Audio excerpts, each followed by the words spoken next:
El empleo es en estos momentos la clave para que se lleve a cabo la primera bajada de tipos y todo apunta a que los datos de mañana se van a enfriar aún más.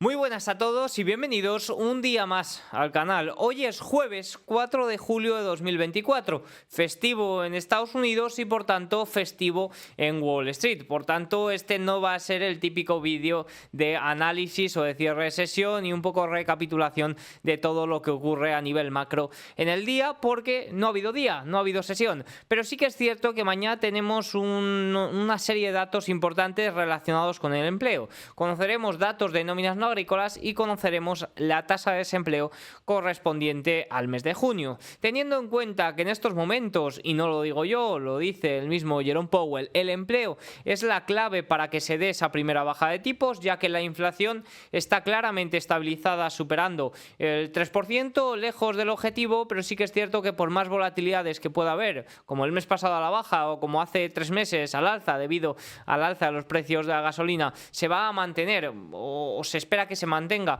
en ese rango. Sí que es cierto que se espera que vaya cayendo poco a poco hacia el objetivo, pero no hay riesgos en estos momentos ni que vaya al alza ni que vaya a la baja de una forma drástica. Pues el foco está en el otro mandato que tiene la Reserva Federal, que es el empleo, que estamos viendo cómo se está enfriando. Los últimos datos apuntan a un enfriamiento aún mayor y es lo que vamos a tratar de ver en este vídeo. Vamos a recapitular y a reflexionar un poco sobre lo que podríamos esperar para mañana, estos datos y evidentemente las reacciones que pueda haber con respecto al mercado. Así que nada, dicho esto, vamos con el vídeo. ¿Qué esperar de los datos de empleo de mañana? Vamos a dar un repasito con los datos que conocimos el mes anterior respecto a mayo. Fíjense, la economía de Estados Unidos agregó 272.000 nuevos empleos, nuevas nóminas no agrícolas, más de los 165.000 del mes de abril, como no, revisados a la baja, y más de las previsiones de 185.000. Es decir, los últimos datos que se conocieron sobre nóminas no agrícolas superaron ampliamente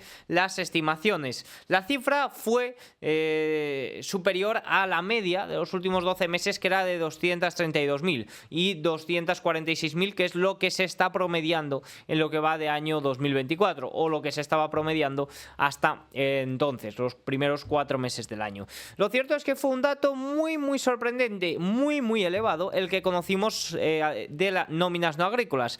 ¿Qué ocurre? Bueno, pues en estos datos de empleo hay dos encuestas. Tenemos la encuesta de establecimientos, que es la que se lleva a cabo para sacar las nóminas no agrícolas, y tenemos la encuesta de hogares, que es la que se lleva a cabo para sacar la tasa de desempleo. Fíjense, porque hay un punto, hay un factor, que es este modelo nacimientos-muertes, que entra dentro de la encuesta de establecimientos y que es clave para ver los alzas que se están dando en este dato. Fíjense, según el BLS, 231.000 empleos procedían de la creación de nuevas empresas y fueron imputados, es decir, casi la totalidad del aumento de los 272.000 que conocimos el mes anterior. 232.000 se debían a este dato de nacimientos-muertes. Fíjense, ¿qué es este dato? El BIRDIT, que se llama modelo nacimientos-muertes. Es una metodología utilizada por el BLS para estimar el impacto de la creación y desaparición de negocios en el empleo total. Dado que el BLS no puede rastrear en tiempo real cada negocio que se abre o se cierra, utilizan este ajuste para tener una estimación más precisa de la situación laboral del país. Es decir, la mayoría de los aumentos de empleo que se registraron el mes anterior, del aumento de nuevas nóminas, se debía a una estimación del modelo nacimientos-muertes. Esto explica por qué hay tantas revisiones a la baja. Este modelo explica por qué hay una divergencia tan grande entre el modelo o entre las nóminas no agrícolas y la tasa de desempleo. Fíjense, el modelo nacimiento-muerte ha agregado 1,9 millones de empleos desde abril pasado, un 56% de todas las nuevas nóminas agregadas durante este periodo.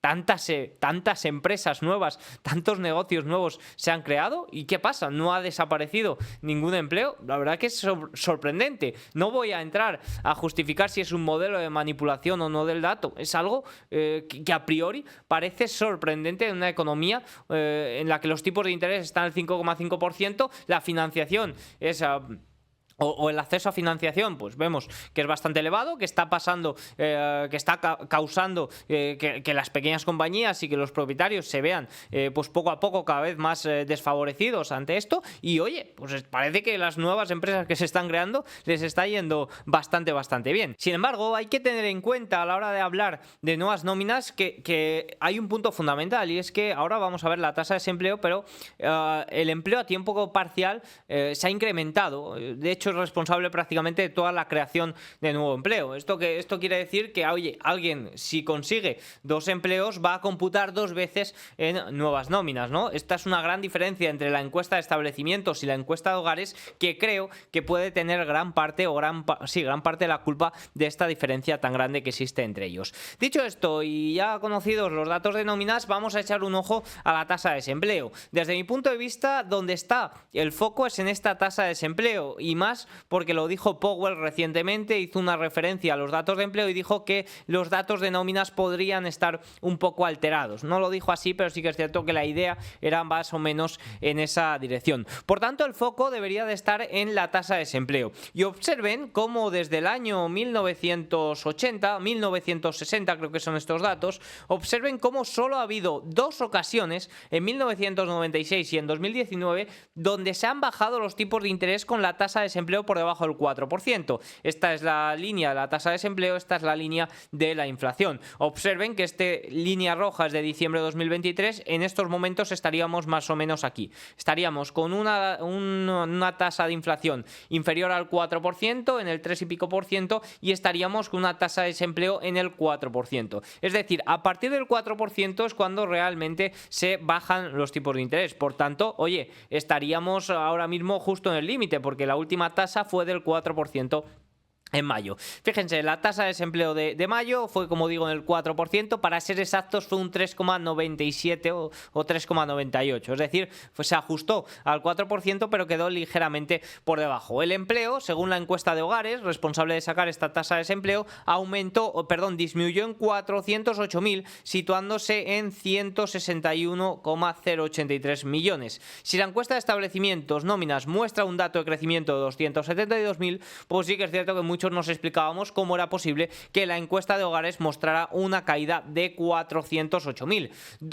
Hay dos motivos para explicar esta diferencia. Uno, el modelo nacimientos-muertes, que va a ser claramente revisado a la baja en el día de mañana. No tengo ninguna prueba, pero tampoco ninguna duda de que será así para mañana. Y en el número 2, también eso que he comentado, de que la ganancia prácticamente en su totalidad del empleo, como vamos a ver ahora mismo, es sobre todo a tiempo parcial. Fíjense, la brecha entre encuesta de establecimientos, siempre con pendiente ascendente y movimiento del mercado, y encuesta de hogares, que no ha alcanzado un nuevo máximo desde finales de 2023 y ha vuelto donde estaba en 2023. La diferencia es de 9 millones. Fíjense, la encuesta de establecimientos, la responsable de las nuevas nóminas no agrícolas, y la encuesta de hogares, responsable de la tasa de desempleo, como está mucho más plana. ¿Por qué ocurre esto? Bueno, pues principalmente por el aumento de empleo a tiempo parcial. Fíjense, el empleo a tiempo parcial aumentó en mayo, a tiempo completo en mayo, perdón, el empleo a tiempo parcial.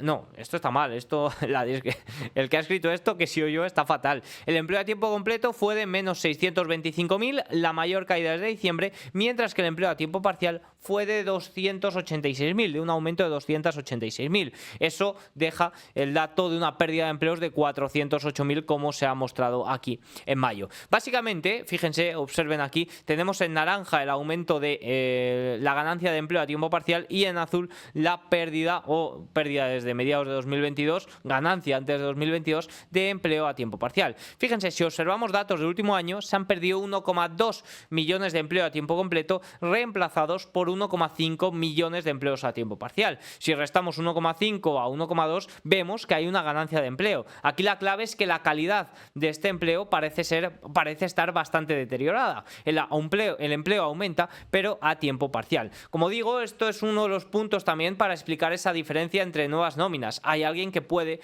si tiene 2 empleos, puede contar como 2 nuevas nóminas, aunque no sean en el mismo mes, pero puede ser en diferentes meses, mientras que tiene empleo a tiempo parcial. Por tanto, esto es uno de los puntos fundamentales. Dicho esto, y habiendo revisado cómo son los datos y lo que ocurrió en el mes de mayo, que sobre todo hubo una sorpresa positiva en nuevas nóminas y negativa en tasas de desempleo, ¿qué podríamos esperar para los datos de mañana teniendo en cuenta un poco lo que hemos visto? Hemos visto como las ofertas de empleo JOLTS han aumentado ligeramente, pero fueron revisadas a la baja las de mayo, prácticamente dejando la situación igual que se esperaba. No obstante, bueno, este dato de ofertas sí que es cierto que está teniendo una tendencia bastante clara a la baja. Todavía se encuentra, observen, por encima de los niveles previos a la pandemia, pero sí que es cierto que los datos internos de ofertas de empleo, como pueden ser tasa de despidos, como puede ser la tasa de renuncias, están ahora mismo en una situación por debajo, prácticamente todas estas métricas por debajo de los niveles prepandémicos, pues mostrando cómo la situación en este momento se mantiene bastante deteriorada. También hay que tener en cuenta que mucha de esta oferta será a favor de ese empleo a tiempo parcial, que es un poco lo que está respaldando el dinamismo del empleo en estos momentos. Los datos de empleo ADP, que sí que es cierto que en 8 de las últimas 9 ocasiones han estado por debajo del dato de nóminas no agrícolas. Solo fue el mes de abril en el que el dato de empleo ADP fue superior al dato de nuevas nóminas no agrícolas. Esto pues lo utilizamos un poco de previa. Sí que es cierto que desde abril yo antes, siempre que salía este dato, decía, pues el dato de nuevas nóminas no agrícolas va a ser superior a este dato, porque lo viene siendo los últimos meses. Sí que es cierto que en los últimos meses ha habido el cambio de patrón. Como digo, en abril ya fue el dato de ADP superior, y yo, que uso mucho más para rastrear estos datos las peticiones iniciales y continuas de subsidio, pues ahora vamos a ver cómo en junio han tenido un gran cambio. Por tanto, no seguiría utilizando este patrón para ello. Los datos de empleo del ISM, pues observen cómo en junio han tenido una caída muy considerable, mientras que llevábamos prácticamente desde inicios de año, por ejemplo en la manufactura, que lo tenemos aquí en gris aumentando, pues hemos visto cómo ha disminuido también en el mes de junio, junto a los datos de servicios que ya estaban bastante debilitados. Observen cómo los datos de servicios, por ejemplo, que es la mayor parte de los empleos, han caído a su menor dato desde noviembre de 2023, que fue un dato sorpresivo a la baja, pero luego ya nos tenemos que remontar, ojito, hasta niveles de la pandemia. Y para mí, el que es el mejor rastreador para qué puede ocurrir, sobre todo con la tasa de desempleo, son las peticiones de paro semanal iniciales y continuadas. Fíjense que en junio hemos tenido el dato más elevado de peticiones iniciales de subsidio desde septiembre de 2021, muy cerquita del nivel 250.000, creo que el máximo fue de 242.000, y hemos tenido el nivel mayor de paro semanal continuo, de peticiones semanales de paro continuo, desde noviembre de 2021. ¿Esto qué significa? Pues paro inicial, las peticiones iniciales de subsidio es gente que se queda sin empleo y que tiene que solicitar por primera vez ese paro semanal ese paro, y el paro continuado es gente que está en el paro y que no encuentra empleo. Que esta medida se dispare es que el dinamismo del mercado laboral se ha frenado, ya sea para empleo a tiempo parcial o a tiempo completo, que lleva frenado ya bastante tiempo. Viendo que las peticiones semanales continuas, que las peticiones continuas de este subsidio se han disparado en este último mes, pues ojito, es una muestra clara de que el dinamismo se ha frenado por completo y la tasa de desempleo debería de aumentar viendo estos datos de paro semanal. Esta es un poco la conclusión que saco de los datos. Goldman Sachs, ¿qué espera? Pues Goldman Sachs está un poco de mi lado viendo estos datos y dice: los datos sobre flujos de trabajadores procedentes de la encuesta de hogares apuntan a una tasa de desempleo en torno a 0,1 o 0,2 por encima de la tasa de desempleo actual. Es decir, si tuvimos el mes anterior un 4%, pues se espera que sea un 4,1, un 4,2%. El aumento se ha visto impulsado por las menores tasas de búsqueda de empleo y las mayores tasas de separación del trabajo en la encuesta de hogares. Esto no indica necesariamente un deterioro preocupante, ya que ha coincidido con un sólido crecimiento de las nóminas y un bajo ritmo de despidos, lo que reduce el ritmo de que se desencadene el círculo vicioso de pérdida de empleo, pérdida de ingresos y aumento de desempleo que suele producirse en las recesiones. ¿Qué conclusión saco un poco para los datos de mañana? Pues que puede ser un giro, podríamos estar ante el inicio de un cambio de tercio, ante la superación de este 4% de la tasa de desempleo, pero sí que es cierto que me pillaría por sorpresa dato realmente débil. ¿Cómo pueden reaccionar los mercados a esto? Bueno, pues si tenemos una tasa de desempleo más cercana al 5%, que a un salto literalmente, o que a un salto pues moderado, pues sí que es cierto que los mercados en vez de reaccionar bien, como se podría esperar, porque se acercarían las bajadas de tipos, podríamos tener movimientos bastante bruscos en la dirección contraria. Lo mejor sería un dato o en línea con lo esperado, ya que venimos de una semana un poquito festiva, o ligeramente por encima, un aumento de la tasa de desempleo, pues como estima Goldman Sachs o como estimo yo mismo revisando los datos que hemos tenido. ¿Eso qué produciría? Pues produciría salto al alza en los bonos, correcciones en los dólares y, oye, un apoyo a esa estacionalidad positiva que estamos viendo en los principales índices, quizás también un apoyo para esas pequeñas compañías que se mantienen un poco más rezagadas con respecto a los grandes índices. Por tanto, podríamos estar, o desde mi punto de vista espero, que podríamos estar ante un cambio de tercio en estos datos de desempleo.